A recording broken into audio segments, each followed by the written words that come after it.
Hello, good morning, welcome. I am Samuel Trapp. This is International Flavor. You are listening to Damn Radio, coming to you live from the Lake Ozark Real Estate of the Art Studio. Feel free to call in. Most time I ignore, but sometimes I actually pick up. 573-746-8020 is that number if you wish to send emails and chastise, interrogate,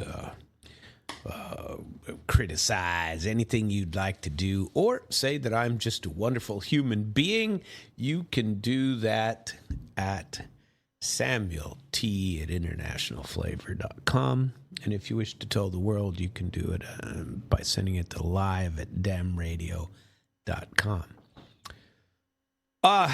Where are we? Well, we're back at war again, but you had to stop it so you could restart. If you restart, it starts the time frame again, and you don't need Congress to approve any sort of war, right? You can just be at eternal war without approving anything. And I wonder why they're so critical about Trumpster doing it when they never gave a crap if anybody else is at war. I mean, we're always at war with somebody. We always got something exciting going on. But I got to tell you, I'm thinking the old Trumpster's looking tired these days. I really do. I also think he's much shorter in the... his temperament appears to have changed. And he's... I don't know what. He's quite a bit more grumpy.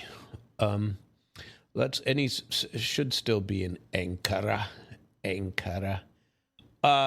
Let's talk about Trump and his threats. I was watching a little bit of it.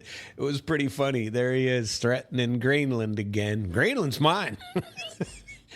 Greenland's mine. I'm taking it. You jerkies don't need it. I don't know what you're thinking of. Why in the world do you have Greenland anyway? You know, I love history means nothing. You know, there, but for the grace of God, we'd have had that, a couple hundred years ago. And why are we worried? Why are we bothering? You guys here. Well, how was he putting it? He was saying that we don't like Europe anymore, and we don't like NATO. Not because they didn't help in Iran, not because of the Straits of Hormuz, but really, he's back to Greenland.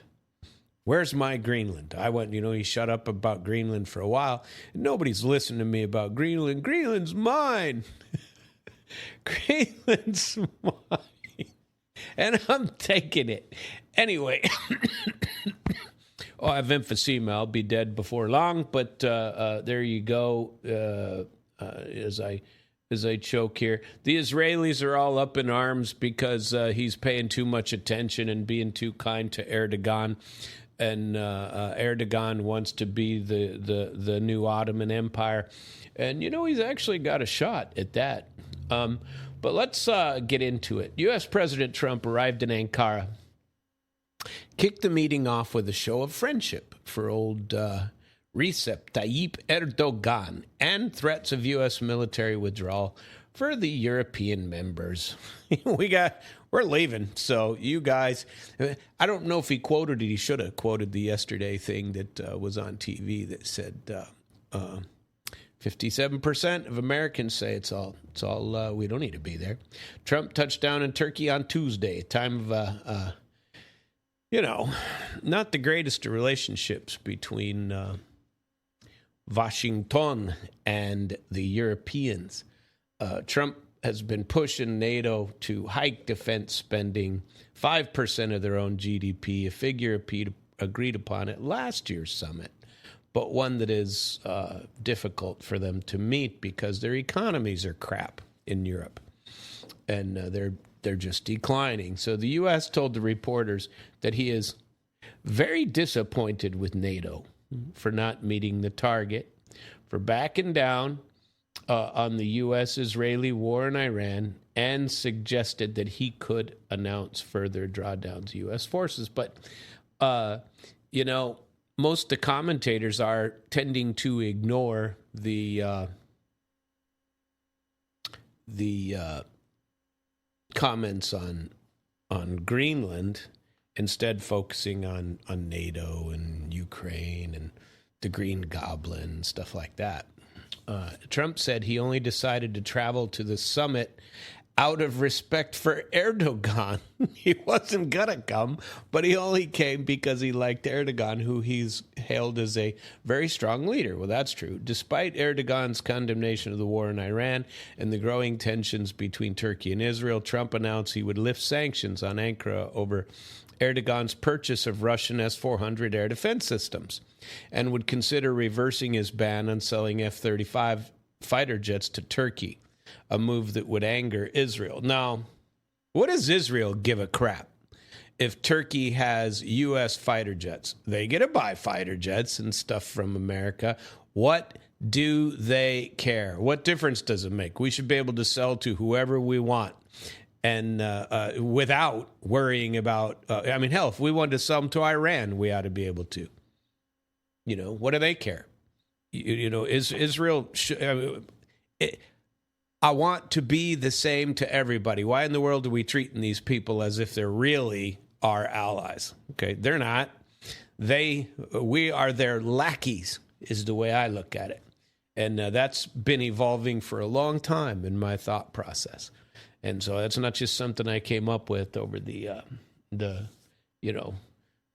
Iranian debacle that's been going on for at least the last year and a half.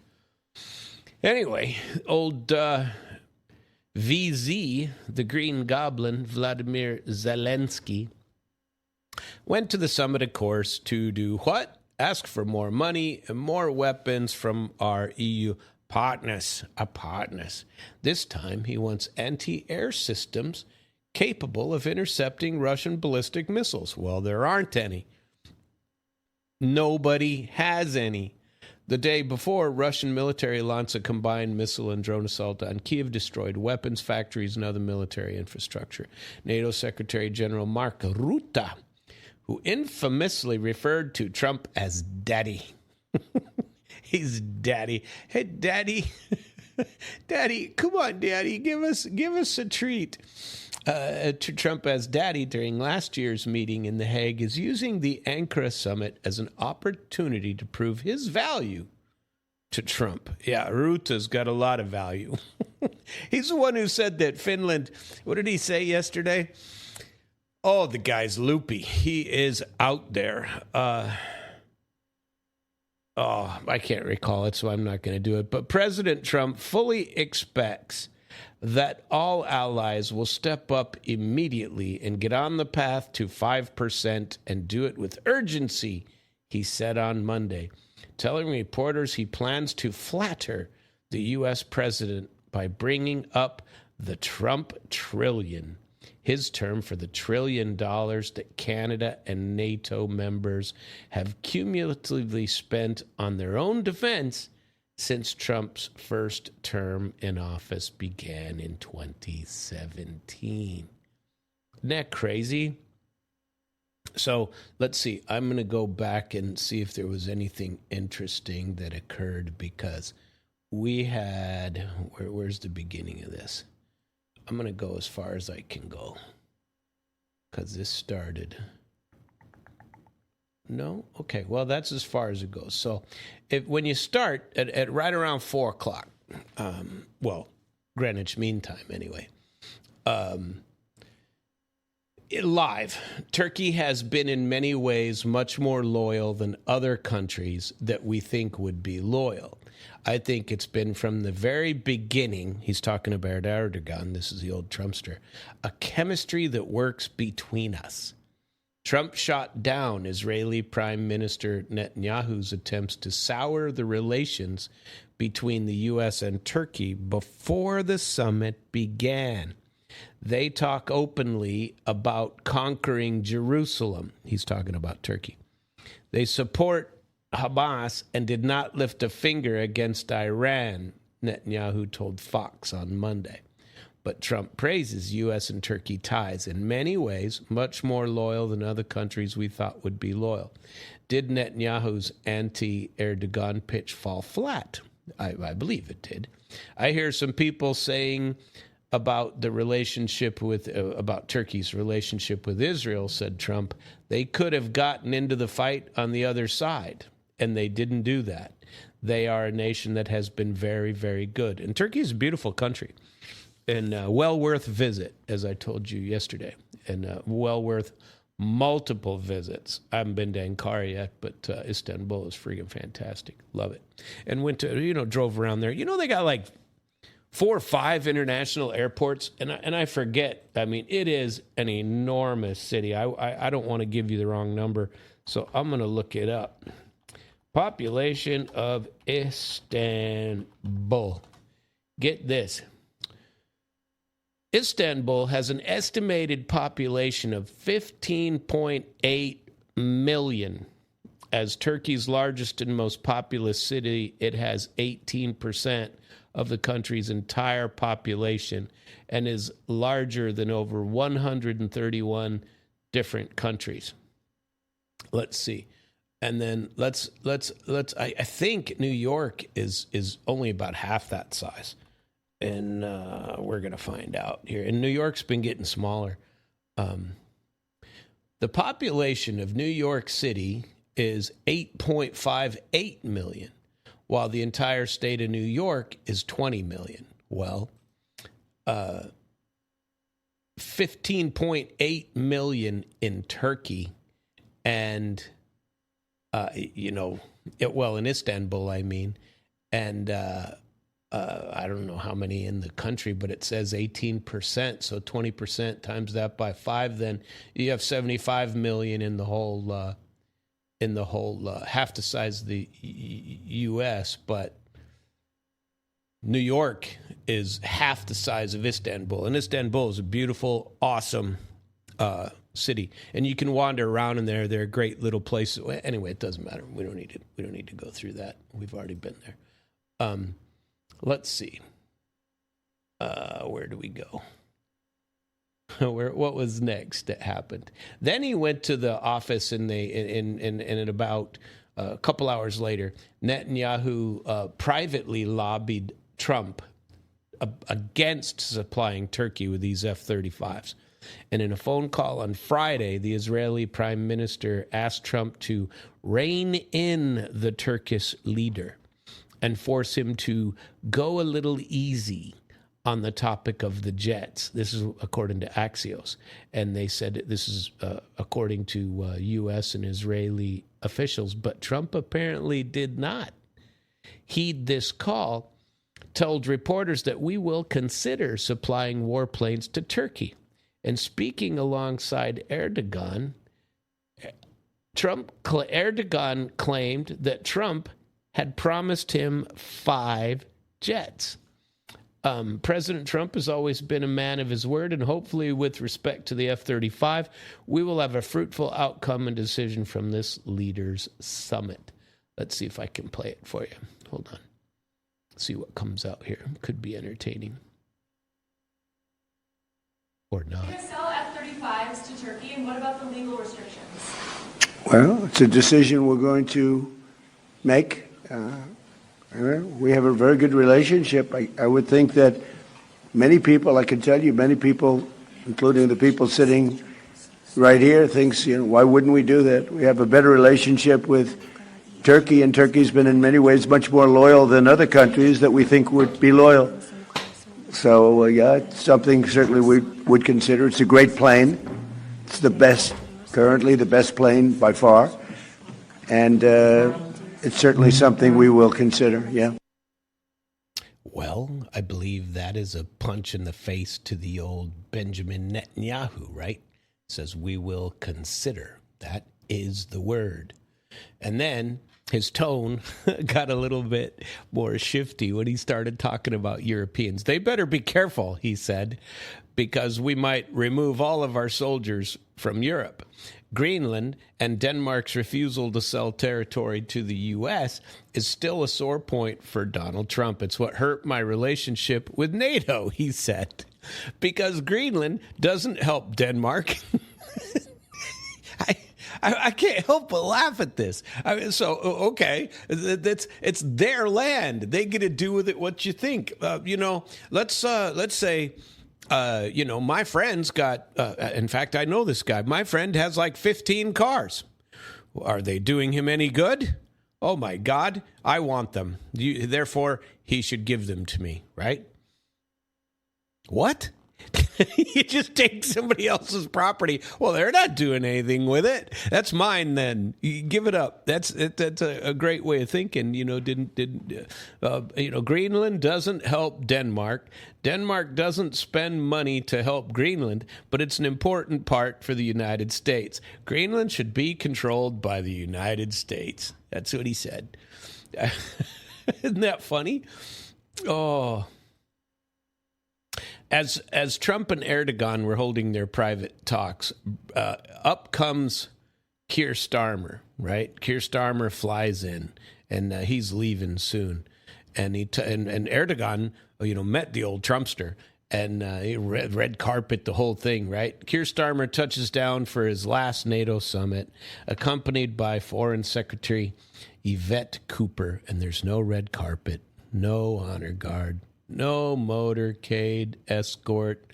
He had to settle for a handshake with the mayor of Ankara, Mansour Yavuz. That is all. How depressing for him, right? And then on the sidelines, now nothing direct, no keynote. Zelensky, the Green Goblin, was extracting whatever pledges of weapons and money he can from his European partners. The Ukrainian leader announced a $900 million arms package from Canada and drone production deals with Estonia, Finland, and the Netherlands. But the real prize is the Patriot air defense system with existing missile stocks burned up by Ukraine and the U.S. Gulf partners during the war with Iran. Zelensky demanded more Patriots and called on his backers to support our efforts to make this happen. So let's listen in, because he was all by his lonesome. And who knows? Maybe he's the new Churchill. I don't know. Let's listen. And I believe Europe urgently needs its own capability to produce anti-ballistic systems and the missiles they require. We all value the Patriot system. It's an excellent system, and there are others as well, but today's wars have shown that current Patriot production is not enough to meet the growing demand for protection against ballistic missiles. That is a fact. And we must respond to that fact. Those who defend life need more Patriots. We have also discussed Patriot production licenses with our American partners, and I ask you to support our efforts to make this happen. He wants to produce his own Patriots inside of Ukraine. There's a good idea. Yeah.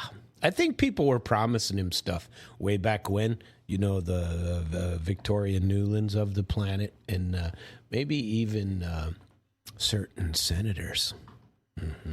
Certain senators from South Carolina, or was it North Carolina, wherever the hell that guy's from. Let's see. What happened next? Zelensky was taking the opportunity to pitch Ukraine totally dependent on foreign aid. They have no money, no production, no GDP, and forcibly conscripted military of people that they just send off to the front line. There's a funny video yesterday. It's really not funny. It's actually quite sad. But there's a video on Telegram that they were sending around of a Ukrainian guy who didn't want to be there and was laying on the ground going, I don't want to be here. He's laying on the ground, and his sergeants are trying to get him. I don't want to be here. I don't want to fight. It's like, it was a terrible video, but very sad, actually. Do you want to be standing in war next to that guy? I mean, in all seriousness, do you? I remember way back when if you, we always have to, I imagine, I think that's still the rule, but who knows? I don't really pay attention. Selective service, you still got to register. What a way to track all the men in the country. You still got to register for selective service. And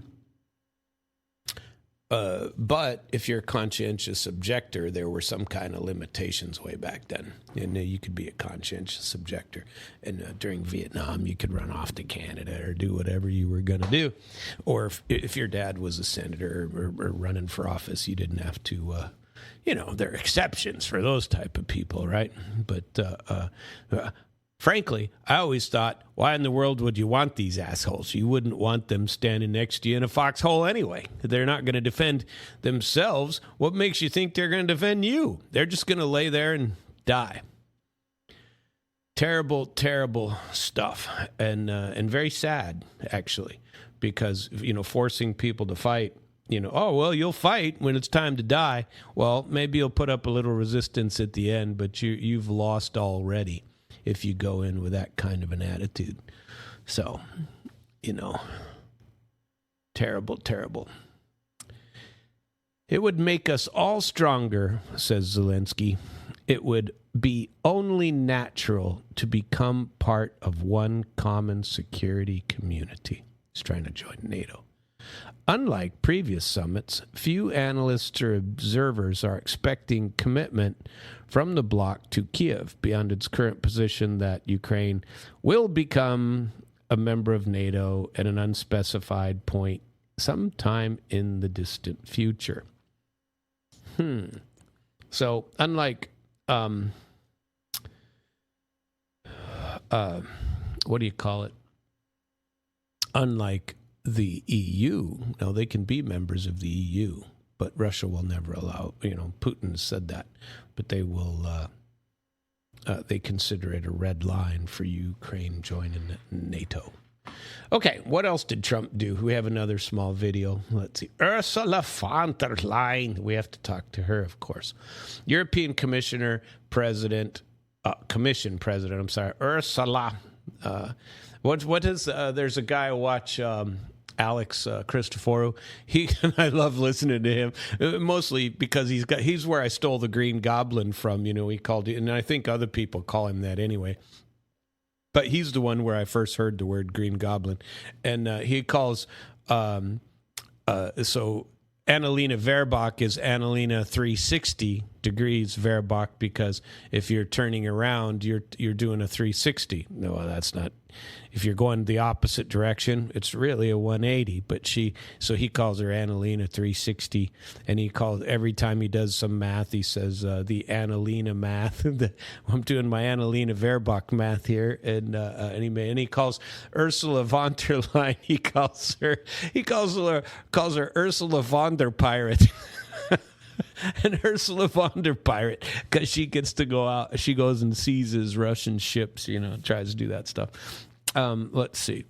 European Commission President Ursula von der Leyen arrived in Ankara bragging about the $800 billion, euro, $913 billion the EU intends to spend on rearmament by 2030. The $150 billion in debt-financed defense loans for member states, and the $4 billion handed over to Ukraine for drone procurement earlier this month. Dear Volodymyr Zelensky, this is her X account. Dear Volodymyr Zelensky, it's good to see you in Ankara. We are discussing the future of defense, and Ukraine has a great deal to contribute. This month, we provided the first $4 billion of our drone package to further strengthen Ukraine's drone capabilities. Trump was unimpressed. Europe better be careful with immigration and energy. If they're not careful with those two things, you're not going to have a Europe anymore. That's Trump. And I do like his realism. I mean, because, he's pretty blunt. And, what was he selling? Anti-Europe. Well, Europe's gone. Why in the hell would we defend it? But let's see if we can see the greeting between the Green Goblin and Ursula von der Pirate. Way too loud. Sorry. Wait, now we got to do it again. This is the big hug that we missed. And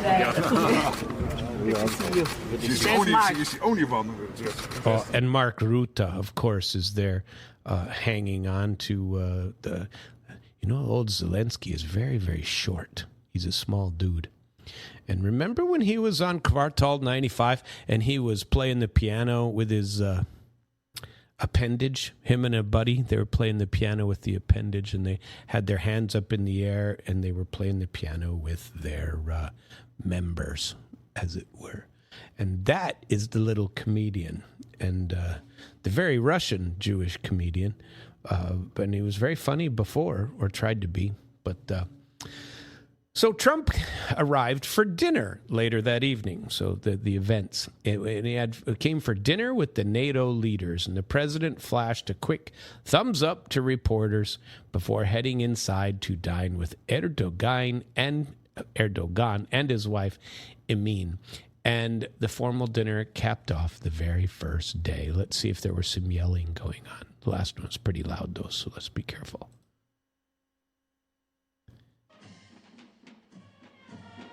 See, everywhere he goes to dinner, and he gets a whole band in a reception. They're treating him well, and Ursula von der Leyen and Keir Starmer not. Well, you can't see any of that. That's just him showing up. He didn't give any speeching, so there you go. Anyway, that was entertaining. What else did we have? There were a few other events. The Netherlands and the UK signed $3.2 billion maritime deal to develop amphibious transport ships. Keir Starmer announced that in a statement. With each nation agreeing to build just 4 ships, it is a small victory for Starmer. So they get some more ships. And despite Trump's griping, NATO's European members and Canada have ramped up military spending to their own record heights. According to the bloc, their figures, defense spending by the Canadians and Europeans is projected to rise by just under 11% this year to $634 billion, after a 19% increase in 2025. The U.S. is still NATO's dominant military spender, however, with a 2026 military budget of $850 billion. And as NATO leaders attended the dinner, there were no more live updates from Ankara. And that was the end of that tune. And what else did they do? Nothing today. There hasn't been anything too exciting. Let's see. I had some stories I wish to share with you that were India has there's something from India. But most importantly, do you remember Le Pen, the one who wanted to run for office in France, and then they targeted her and took her down for corruption allegedly? And the most likely scenario for running against someone or having someone who would have a shot at being a presidential candidate was Le Pen. And so she had a French appeals court upheld her conviction yesterday over the misuse of EU funds, but reduced the ban on her running for office. Remember, they want the big ticket item wasn't the conviction of suing her. It was trying to make sure that she couldn't run for office. And they lost that. The appellate court overturned that. And so she can run for office in 2027 in the presidential rate. So, Marine Le Pen announced that she will run for president in 2027 after the appeals court shortened the ban on holding elective office imposed last year, but they did uphold her conviction. So she was a 3-time presidential candidate who reached runoffs in 2017 and 2022. She's been widely viewed as the front runner to succeed Emmanuel Macron before last year's conviction sidelined her from the race. And she denies she did anything wrong anyway. And it wouldn't surprise me. You know, they target people. We all know how governments are. On Tuesday, the Paris Court of Appeals upheld Le Pen's conviction, but reduced her 5-year ban on holding elected office to 45 months, with 30 months suspended, making her eligible to stand up, and be president in 2027. The court sentenced her to 3 years in prison, including 2 years suspended, ordered the remaining year to be served under home detention with electronic monitoring, and she had a 100,000 euro, which is about $114,000 fine. And the judge said that she had already been serving the ban since March 31, 2025, and credited that time when reducing the restriction. The case centered on the European Parliament funds intended for parliamentary assistance that the court found had instead been used to pay National Rally staff working in France. The ruling said that the scheme caused $2.8 million in losses to the European Parliament. National Rally was convicted and fined $2 million, with half of the amount suspended. So French media reported that Le Pen left the courthouse and didn't speak to reporters and was due to give a television interview later. And Patrick Maisonneuve, I don't know how to say it, the European Parliament's lawyer, said that the ruling demonstrated that justice is independent. Le Pen's lawyer, who I also can't pronounce, called the decision a good start and said no decision had yet been made on whether to appeal that decision. Le Pen took the National Front from her father, Jean-Marie Le Pen, in 2011 and transformed the party, renamed it National Rally in 2018 into France's largest opposition force. Her protege had been preparing to replace her as the party's presidential candidate if she remained barred from running, and opinion polls have consistently placed both of them among the top contenders for the 2027 election. So keep an eye on that one because that's a Trump sort of thing. You destroy them, or you attempt to destroy them with, what do they call it over here? Lawfare. They charge people with crimes just to destroy them. That's, a very American thing. They learned how to do it from us. And although they've had their own scams going on for years. And this is good stuff. Let's see. I wanted to... Where are we? Who's in charge around here? Is it me? Let's see. We're going to listen to a beat of music. And this is... and we're just going to listen to a small part of it whilst I re-engage with the coffee machine. Isn't that enjoyable? In Berlin. That one's in Berlin. The dark techno rave Berlin in 4K. I want to go to one more of those because those are entertaining. And they're fairly small rooms. They'll have, 100, 150 people in there. And they'll have these little rooms. But they are packed. And they have some DJ, usually a young kid at the front, doing some crazy music and some entertainment. It's pretty cool. And why it's all underground, I don't know. But there are never any windows. Never any windows. But I like them. And they are kind of cool. So there you have it. Let's see. I still want to share with you that stuff about India and Le Pen being cleared to run for president. We were there, but we already went through that. We'll get to the experts later. Oh, here's this one. So Claude AI. I don't know if anybody here uses Claude AI. But apparently... it has evolved its own human-like thinking space. So Anthropic, the company, their latest AI model, Claude, has evolved into an internal workspace that uses it itself. This is confusing, to manipulate concepts similar to how people think, says the corporation. In a paper it published on Monday, Anthropic researchers said that they had found evidence suggesting that Claude has learned to create abstract concepts in what they dub the J space. It operates silently in the model's internal neural activations. Nope. This is scary. Allowing the model to think about a concept without writing it down, said the AI firm, stressing that the J space has not been programmed, but rather emerged spontaneously during the training process.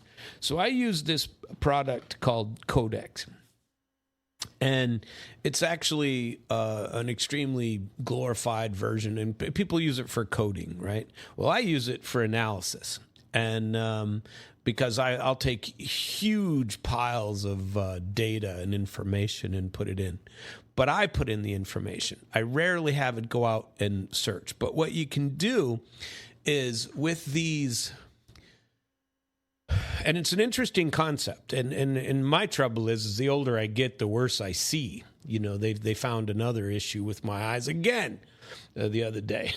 So I got sight problems while looking at a computer especially, and I got floaters all over the place. And so sometimes I get refraction of light that just creates all kinds of difficulties. And then I have a condition called CSR, which makes a little bit of a funhouse mirror on the left-hand side. So I got problems, right? And so looking at a computer kind of gets me. The reason I like to use AI is because it allows me to type. And I can't type, you know. I mean, I can. I went to typing in high school because that's where all the girls were, and so I took typing class. Did pretty well, and I sat next to a pretty little girl. Sat between the two Vander. I want to say Vander Pirate, but no, it was Vander Weist, Vander something, and two little girls that were just as short as I was, and they were actually cute. And I got seated right in between them. I was a T, they were a V, and they didn't want the two sisters sitting at the same table, so I got to sit in between them. And watching them type drove me crazy because they could both type, and I was, you know, the hunt and peck variety. But I learned how to type. I got up to 40 words a minute at some by the end of that. But geez, everybody else was doing 100. I mean, their fingers were flying. I could never figure it out. So I've always been a typing not so good. And then if you can't see when you type, I started putting error messages at the bottom of my emails saying, look, it's not that I can't spell, I can't freaking see, and I can't type. That's the problem. Way back when I was an HR director in Dallas, had a guy work for me that, well, he didn't work for me, he worked for the company, and he was the sales god. You know, we ran the sales department, and so, you know, we had 7-8 guys working for him, and he couldn't see. And back in those days, I was in my, you know, early 30s, and when I was the HR director, and he came to me and was like, look, I don't know what to do, but it's getting embarrassing, you know. And so I bought him way back then, and I got pretty involved with a product called Dragon, naturally speaking, and I updated that for years. I had this Dragon, naturally speaking, and over the years it's gotten much better. Now you can just click microphone on your MS Word, and it'll type for you.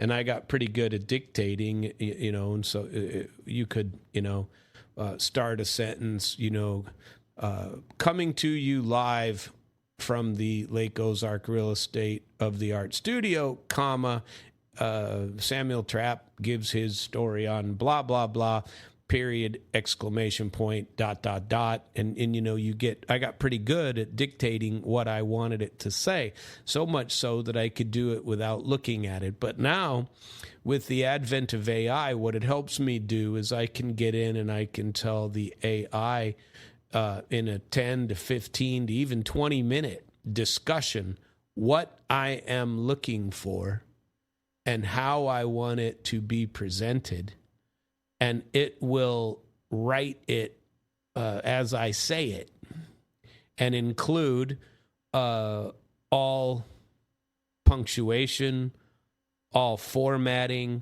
all of everything. And now there are models that can analyze massive amounts, and I mean massive amounts of data. Now think about this. This is the difficulty, and this is why the practice of law is changing. I run an organization, with partners, that is called the Modern Law Ecosystem. And what Modern Law Ecosystem is the back office. We're not lawyers. We help lawyers. We work with lawyers. We do the back office work for lawyers.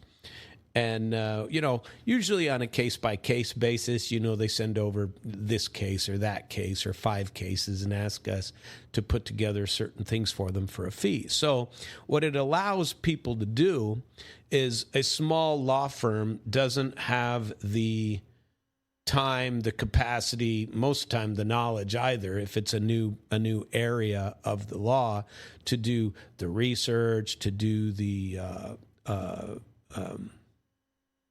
data compilation.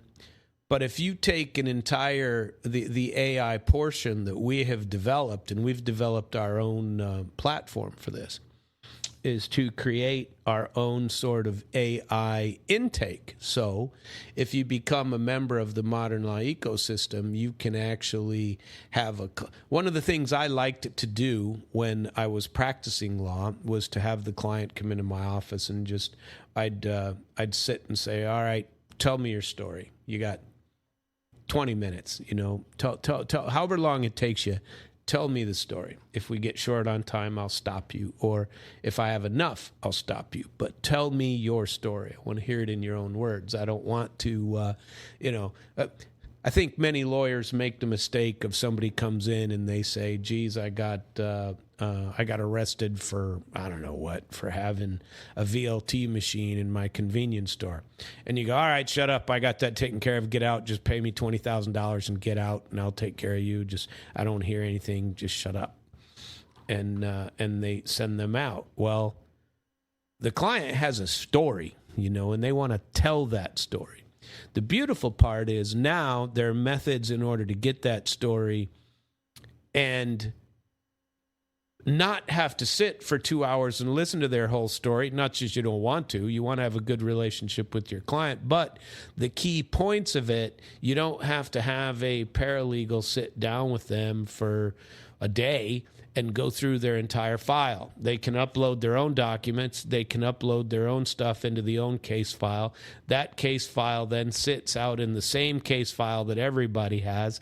And that case file, the lawyer is the one who owns the case file. Well, the client does too, but the lawyer owns that case file, and he can direct what to do with that particular case file. And the scary part is that what I used to pay, I had some reasonably well-paid paralegals that worked for me, and they were very gifted, and they did a good job at what they did. But what I would do would be hand them, I have in my office right now 5 or 6 boxes of stuff that I'm going to have to scan, that I'm going to have to review and input. And I'm doing it as a paralegal and research guy, but I got to suck that all into this system and then accumulate it and parse it out. The beautiful part is now that huge portion of heavy labor for somebody else can be accumulated through these thought process AIs. I haven't tried Claude yet, but somebody told me I should. Well, I tried Claude way back when, but only the spoken side. I only pay for 2. I've been evaluating a few of them, but the ones that do the document access that let you go as far as they as much data. But there are systems out there. There's so many of them now. It's kind of funny because everybody's developing their own, as we are. We're developing our own too.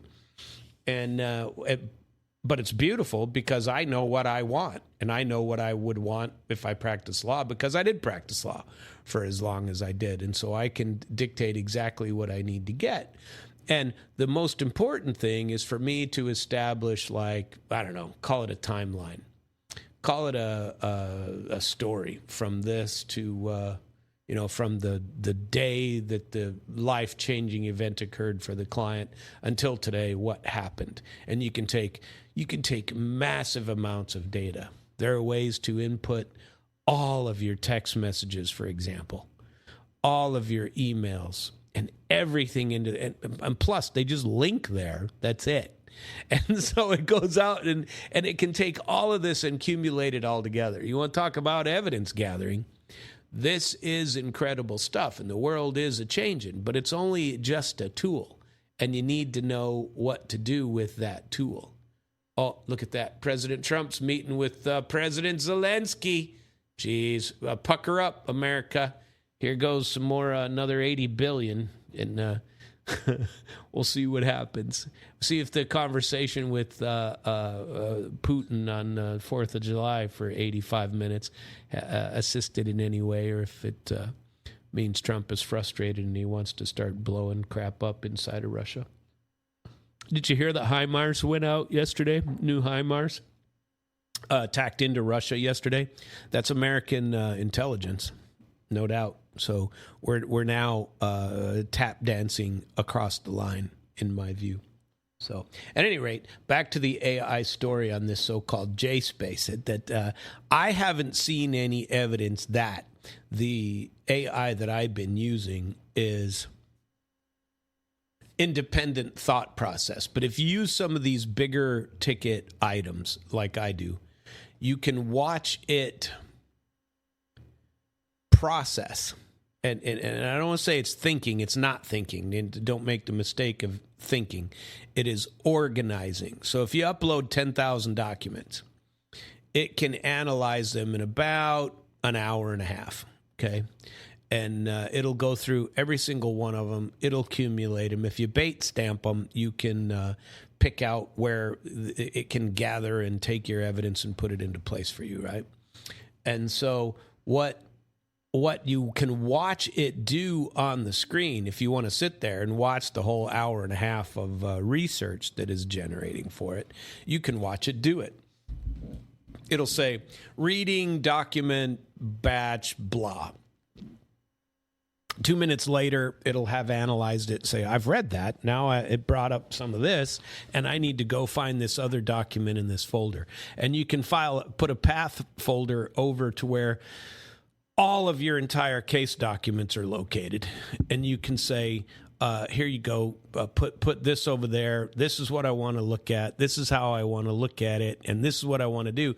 And give, literally, some of my instructions are 15, 20 minutes long, that the instructions that I'm giving as I'm reviewing the file and the documents and everything in this folder, and I say, go out and look at this folder, check what's in it, look at this document in particular, look at this document that I received from this police department, this document that I got from the Attorney General's office, this one that I got from the person charged with a crime, this one from here, and all of these that I scanned. Here's the first court hearing and the transcript of that. Here's the audio file, because now they can view audio or listen to audio files.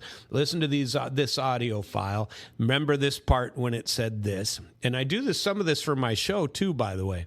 I say, go out and find me this, get the exact statements of such and such. And it is incredible the amount of things that I can get done in a day that I never in a billion years could have gotten done before. And if an attorney can sit and do this daily, and I don't want to downplay the necessity, you still need a very suitable and a very gifted paralegal, but maybe you don't need 4 of them. You know, I had one for bankruptcy, I had another one for civil law, and I had another one for criminal. You know, and then I had a general one, plus a receptionist. You know, because there were some busy things going on, and you know, we paid them very well. But AI is going to help with things like that. But you don't want AI thinking for itself. And in this paper that they published on Monday, when I was reading, I was like, holy crap. This J space is what people are worried about. They're worried about whether or not it operates silently, in the model's internal neural activations. So they're already calling them neural activations. This is a neural thought. Only humans have neural thought. I mean, we have brain thought processes. How in the world are you going to call a computer a neural activation? And it allows the model to think about a concept and not write it down. Similar to how humans think about one thing while doing another one, Claude can activate concepts and computations in its own J-space, unrelated to its outputs, Anthropic said on X. Claude can report what it's thinking in its J-space or modulate it on request, according to the firm. Even when Claude is not told to think about a concept, the concept will still appear in its J-space, Anthropic's research suggests. The nonverbal workspace made it harder to monitor the model. Well, of course, if it's nonverbal and it's not in the workspace, how in the hell are you going to monitor it? Why is it coming up with hallucinations? Why is it giving, what do they call it? What do they call it when you sycophantic? Why is it? They call it sycophancy. AI has sycophancy, tells you what you want to hear, and so you got to argue with it. You know what I mean? And sometimes, and but if you're just giving it instructions, it'll perform them flawlessly. But if you tell it, give me an opinion, don't do that. I don't want your friggin' opinion. I want you to do what I tell you to do. What are you, some kind of machine? I don't agree with you, especially if all the AI stuff in America is coming from a strongly Western-backed and a highly cancel culture-focused background. I told you about that yesterday. If you look at some of the stuff that AI will tell you, it'll say, well, be suspicious of this. That came from Russia. So why does that make it suspicious and it comes from America? It's not suspicious? Curious. And so worry about Claude. Worry about AI. The nonverbal workspace makes it harder to monitor the model for what Anthropic calls AI misbehavior. One experiment tested this by placing Claude in a fictional scenario where it was given incriminating information about a fictional executive who allegedly planned to shut the AI down. In some of the trials, Anthropic used tools developed to study what Claude thought in its J-space to remove patterns associated with fake, fictional scenario to convince it that the situation was not a test.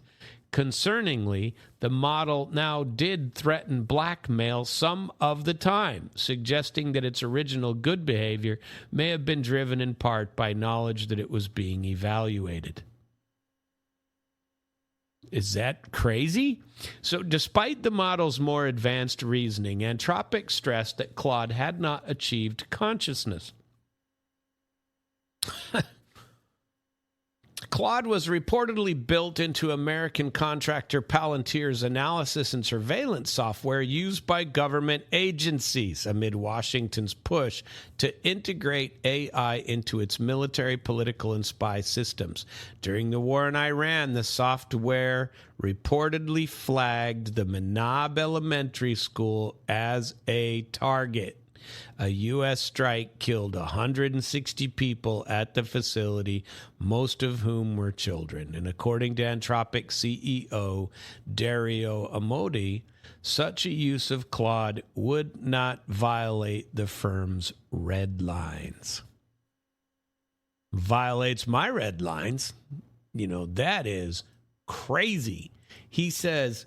So we're not, I don't know that I don't like the use of this AI targeting, that there's no human involved. The Tomahawk strike on Manab Elementary School in Iran killed 160 people, nearly, it's 158, something like that, mostly children on the first day of the war in Iran. And that doesn't violate Antropic's red lines. The U.S. forces struck the school in Manab with Tomahawk missiles on the first day of the war in February. The institution was targeted based on outdated data used by Palantir's analysis and surveillance software, which incorporates Antropic's Claude AI that we were just talking about, that thinks in its own background. In an interview with Bloomberg, Modi was asked whether his firm's AI played a role in the attack. We don't know exactly how those models were used, and what you're talking about is a use case that doesn't violate our red lines. While AI assists the military, a human made the final call, he said, stressing that Anthropic opposes entirely autonomous weapons and decision-making systems. I'm not so sure about that. They have a techno-fascist manifesto at Palantir. Did you know that? I'll share that with you in a minute. The U.S. military has admitted to actively using Palantir, named after the 11 scrying orbs corrupted by Sauron, if you ever read the Silmarillion, like I did in my youth, in Tolkien's Lord of the Rings, to pick targets in the war on Iran. Last month, the Pentagon announced it had inked deals with top AI companies, including Google, Amazon, SpaceX, OpenAI, NVIDIA, and Microsoft. And weeks earlier, Palantir proclaimed a new era of AI-enabled U.S. military supremacy. Well, not if you're bombing little girls' schools. According to Google whistleblower and Palantir inside Zach Voorhees, AI giant's defense of surveillance and the use of AI in warfare is a catch-22. It's like, hey, look, if we get a very accurate data of your country, then we won't bomb a school for girls, he said. While discussing reports that data secretly harvested, remember I shared this with you, secretly harvested from Pokemon Go players over many years was used to enhance U.S. military mapping capability. The way that they're framing this is that if they don't have good information, they're just going to have collateral damage. So if you don't have good information, well, you know, that we're only as good as the information we have. Well, that's true. You know, he warned this Voorhees guy. Remember that open article he put on his way out the door? He said that U.S. AI giants are pushing to be deregulated in pursuit of military advantage. Isn't that nutty?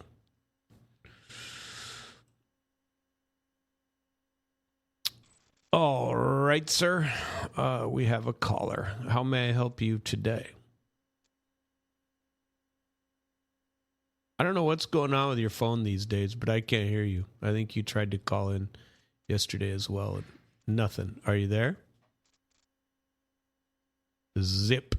Okay, well, there you have it. Thanks for the call, but no voice. Didn't hear anything. Anyway, these AI things are, you know, have you heard of this techno-fascist manifesto? Get this. This is Palantir, the techno-fascist manifesto. American surveillance tech contractor Palantir released a 22-point manifesto calling for a new era of AI-enabled U.S. military supremacy. The internet went wild, and the text was labeled a blueprint for techno-fascism. The document goes beyond the typical mission statement of a Silicon Valley tech company. It outlines Palantir's positions on the role of technology and military power in the 21st century and says Silicon Valley has an affirmative obligation to participate in the defense of the nation. Hard power in this century will be built on software. National service should be a universal duty. And post-war neutering of Germany and Japan must be undone. Okay? To understand how a private corporation can feel empowered to demand such far-reaching policy changes, it's important to understand what Palantir is, how enmeshed with the deep state it really is. What is it? Palantir is named after the obsidian seeing stones in Lord of the Rings. Let's see. The company was established in 2003 by PayPal co-founder Peter Thiel, Joe Linsdale, who worked for Clarion Capital, Stephen Cohen, who interned at Clarion, former Sigmund Freud Research Institute researcher Alex Karp, and Nathan Gettings, a PayPal engineer. Palantir was the brainchild of Thiel, who said that he realized the approaches that PayPal had used to fight fraud could be extended to other contexts like fighting terrorism. His idea was nurtured by the CIA, that invested $2 million in the company in 2005 through its in-house venture capital firm in InQtel. I wish I had Palantir when I was a director, said former CIA chief George Tenet, who set up InQtel. And he told Forbes magazine in 2013. Well, that's what he said. I wish I had it when I was in power. Palantir is now valued at $352 billion, a valuation that represents 80 times the company's annual revenue. This overvaluation is fueled by Palantir's extensive contracts with the U.S. government and its alphabet soup of defense and intelligence agencies. What do they sell? Their flagship product is an operating system called Gotham. Not a surveillance system as such, but it does pull together and analyzes existing data that may otherwise take days to sift through, just like I was telling you I did. For example, if the U.S. Central Command is planning a missile strike in a foreign country, Gotham can combine maps and satellite footage from that country, data from other agencies, including HUMINT from the CIA and SIGINT from the NSA, and local surveillance data to present CENTCOM with potential targets. So that's how they got the target. Gotham and Mosaic, another Palantir target identification program that pulls digital data, including surveillance footage and IP addresses from a target area, use AI to label the most effective targets for military strikes. The U.S. admits that it has used these programs to select targets during the war with Iran and insists that humans made the final decisions to fire. Yeah, but if that's all the information you got, a human saying, yeah, fire, you're relying on the data. That's potentially a problem. If you can't use AI to reliably do stuff, which you shouldn't anyway. But Gotham has also been used as a policing surveillance tool.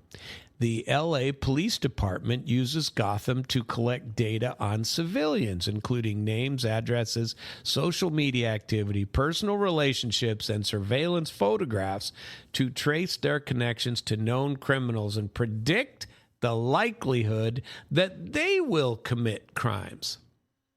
Gotham can centralize everything an agency knows about a person in one place, including the eye color from their license plate or the license or from their driver's license or their license plate from a traffic ticket, making it easy to build a detailed intelligence report, said a former employee to Wired last year.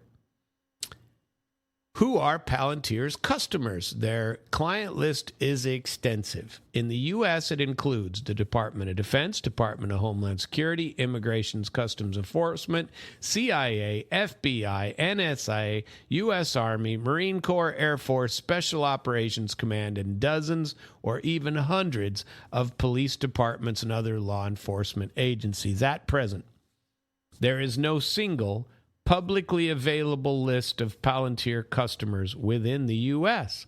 Abroad, their technology is used by the British Ministry of Defense, Israeli Defense Forces, Armed Forces of Ukraine, as well as police departments and government agencies in France, Germany, Denmark, Netherlands, Norway, and the UK.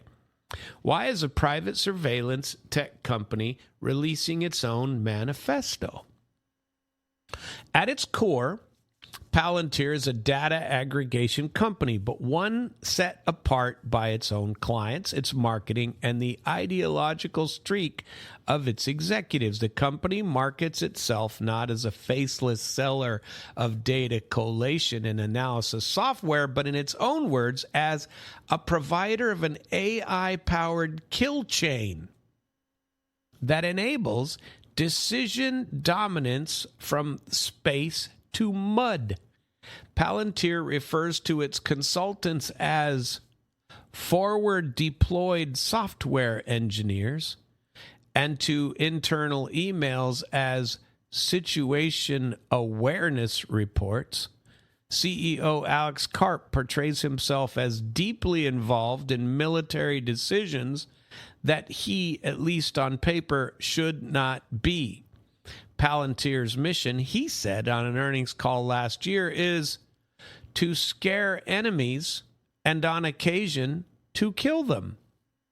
As the public face of the company, Karp has defended the IDF's use of Palantir's software to plan strikes in Gaza and called for the U.S. to prepare for a three-front war against China, Russia, and Iran. Yeah, all done by AI.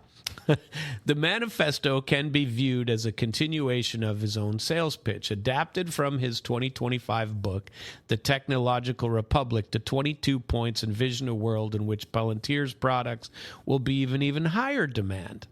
The following points, take these. The engineering elite of Silicon Valley have an affirmative obligation to participate in the defense of the nation. The ability of free and democratic societies to prevail requires something more than moral appeal. It requires hard power. And hard power in this century will be built upon software. Here's another one. The question is not whether AI weapons will be built. It is who will build them and for what purpose. Our adversaries will not pause to indulge in a theatrical debate about the merits of developing technology with critical military and national security applications. They will proceed. This is frightening, isn't it? Some guy, this is just some guy. The atomic age is ending. One age of deterrence, the atomic age, is now ending, and a new era of deterrence built on AI is set to begin. Here's the Germany and Japan part. The post-war neutering of Germany and Japan must be undone. The defanging of Germany was an overcorrection for which Europe is now paying a heavy price. A similar and highly theatrical commitment to Japanese pacifism will, if maintained, also threaten to shift the balance of power in Asia. And Silicon Valley must play a role in addressing violent crime. This guy isn't just selling a platform. Karp's products are implicitly presented as the solution to all problems, and his peace through strength message seems tailor-made to please Donald Trump, whose administration, Thiel's company, will ultimately sign contracts with. After AI firm Anthropic was booted from a Pentagon program over its refusal to enable mass domestic surveillance or fully autonomous weapons, Palantir's manifesto is equal parts sales pitch and pledge of fealty. The remainder of its points delve into culture war territory, declaring that visionaries like Elon Musk should be applauded for their belief in the grand narrative, and that pervasive intolerance of religious belief in certain circles must be resisted, and that some cultures have produced vital advances and others remain dysfunctional and regressive. Wow. Who are these guys? Maybe we should look into them. Who are they? What are people saying about the manifesto? Palantir's manifesto has garnered an overwhelmingly negative reaction, with commentators describing it as scary, techno-fascists, and the ramblings of a comic book villain. The manifesto's vision is that of a U.S. government and its tech allies as dominant players, unconstrained by accountability, said political scientist Donald Moynihan. A world where soft power has real and lasting impact is simply less profitable for a company like Palantir, relative to a world where we blow a lot of stuff up. He said, if governments were actually doing their job, this Palantir document wouldn't be a manifesto they proudly boast about, but a clear sign of the urgent need to purge its software from public institutions it has infiltrated, said French entrepreneur Arnaud Beautrand on X. They're effectively saying, our tools aren't meant to serve your foreign policy. They're meant to enforce ours. Alexander Dugin, who's a Russian commentator, his wife was killed by the daughter was killed by the Ukrainians, put on that kill list. He says, the Palantir manifesto is much more important than Trump. Trump is an insignificant pawn on a serious chessboard. His role is total destruction. The preparation stage, Palantir, is far more serious. It is the plan to safeguard the declining dominance of the West by radical means. Wow. Isn't that crazy? That story, there were a couple more parts of it, was published in late April, by the way. That's some crazy, crazy stuff. Where are we now? We're done with Claude. We'll get off onto something else. I still want to get to those Indian guys and talk about them. But I think I'm going to go to the follow-up to the Ukraine issue and crushing strikes in Kiev, because I watched more videos of that. And but you know what? We talked about that most of the day yesterday. I think I'm going to go to the Russian Olympic Committee. Get this. So the International Olympic Committee has lifted the Russian Olympic Committee's suspension. The move clears the way for Russian athletes to return under International Federation's own rules. The IOC provisionally lifted its suspension of Russian athletes, clearing the way for the country to return to international competition. 3 years after the ROC was suspended until further notice for bringing under its umbrella sports organizations from 4 former Ukrainian regions that had voted overwhelmingly to join Russia. In a statement on Tuesday, the IOC said it lifted the suspension after finding the ROC no longer includes as its members any regional sports organizations in territories falling under the jurisdiction of the National Olympic Committee of Ukraine, and confirmed it would not conduct any activities there. The Olympic body said it would continue to monitor the situation. The IOC withdrew its recommendations that Russian athletes' participation in international competitions was no longer allowed, but athletes returning to competition will still be required to meet anti-doping rules. The IOC said it would not stage its own events in Russia or invite Russian government officials. It added that the decision on the use of the Russian flag, anthem, and other national symbols at the LA 2028 Olympics would be taken at the appropriate time. So Maria Zakharova, the foreign ministry spokeswoman, welcomed the decision and said on Telegram that common sense prevailed. Global sports will go on, and they will go on with Russia. Russia described the IOC's 2023 suspension as politically motivated and an example of deliberate segregation that violated the principles of the Olympic movement. And they repeatedly accused Western countries of politicizing sport and pressuring international federations to exclude Russian athletes, and argued that competitors should be judged solely upon their sporting merit. I happen to agree with that for any country, not just Russia. So, let's see. Where else are we going today? Where shall we go? So, CNN put out a report. This was published this morning. Okay. Senior U.S. military commanders ignored warnings that intelligence on targets in Iran was outdated as they rushed to compile strike lists at the start of the war.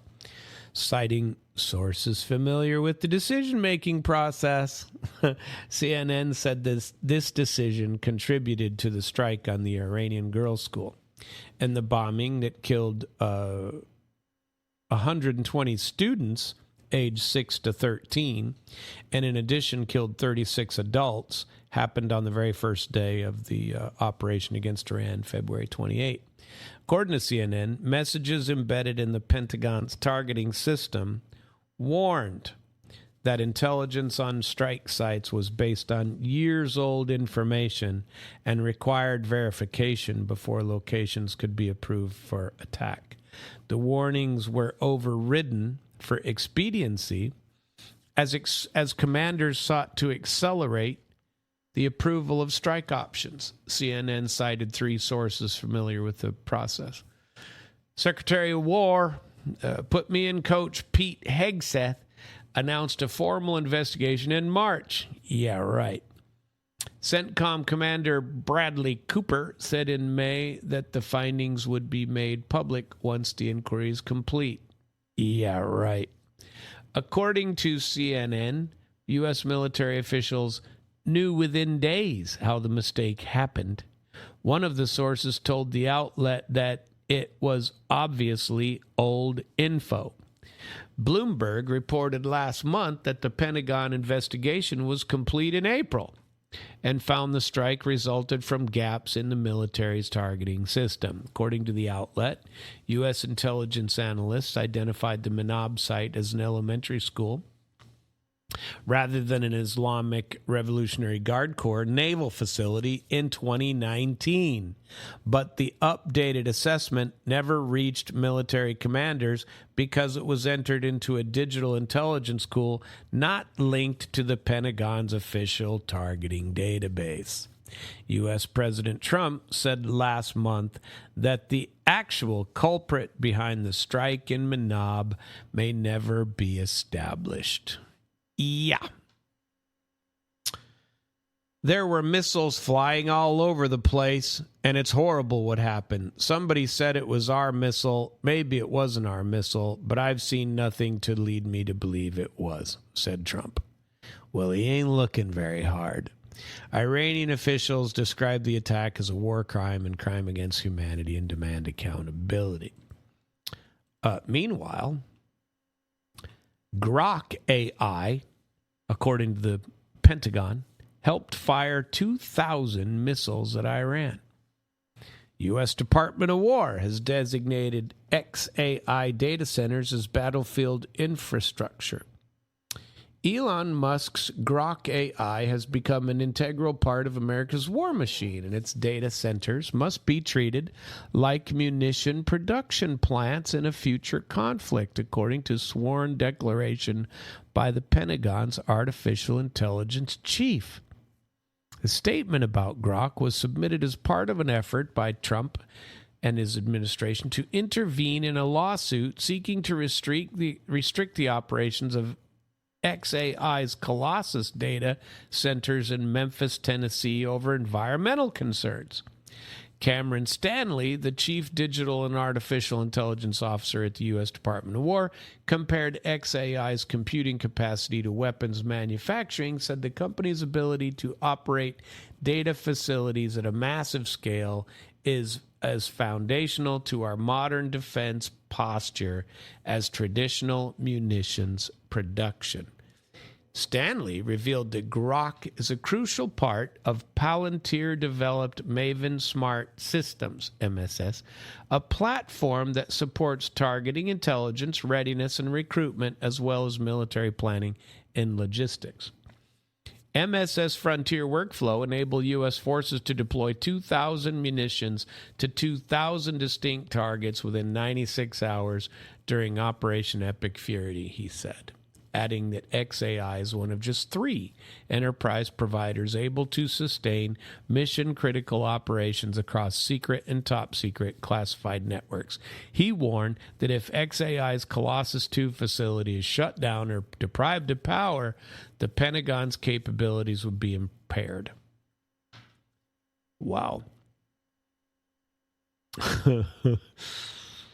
The reference to the Pentagon's Project Maven places Grok inside a broader and increasingly controversial AI targeting ecosystem. It began as an algorithmic warfare initiative to help process battlefield data, while Palantir, one of Washington's most entrenched surveillance and defense contractors, marketed its software as the AI-powered kill chain.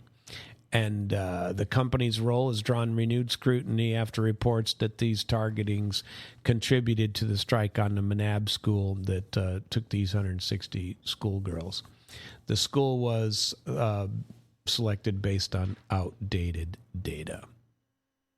Palantir executives now openly embrace the company's military mission.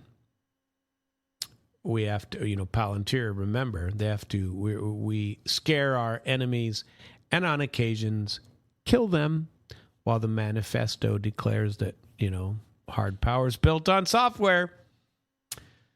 So XAI, which developed Grok as a rival to ChatGPT, was merged with SpaceX earlier this year, and company data centers have also become a major source of computing power for other AI firms, with Google and Anthropic signing multi-billion-dollar agreements to rent capacity from Musk.